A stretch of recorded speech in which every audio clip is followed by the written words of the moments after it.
जनसाधारण का ऐसा विश्वास है कि समुद्र में स्नान कर लेने से ही समस्त तीर्थों तथा पवित्र नदियों में स्नान करने का पुण्य प्राप्त हो जाता है। ठीक इसी प्रकार सद्गुरु के चरणों का आश्रय लेने मात्र से तीनों शक्तियों ब्रह्मा, विष्णु और महेश और परब्रह्म को नमन करने का श्रेय सहज ही प्राप्त हो जाता है।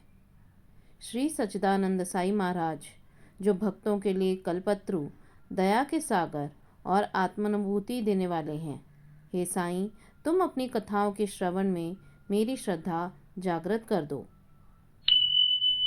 माया से मुक्त होने का एकमात्र सहज उपाय अनन्य भाव से केवल श्री साईं बाबा की शरण जाना ही है।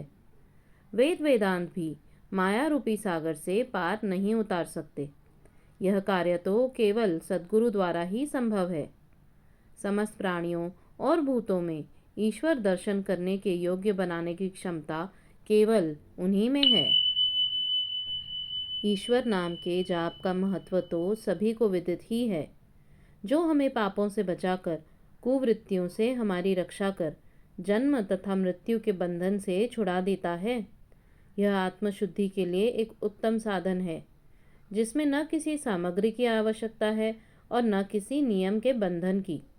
इससे सुगम और प्रभावकारी साधन अन्य कोई नहीं है।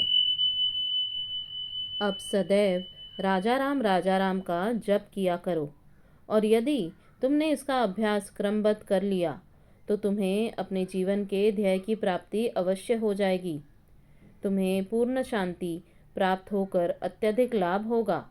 आध्यात्मिक विषयों से अपरिचित व्यक्तियों के लिए यह घटना साधारण सी प्रतीत होगी, परंतु शास्त्रीय भाषा में यह शक्तिपाठ के नाम से विदित है, अर्थात गुरु द्वारा शिष्य में शक्ति संचार करना।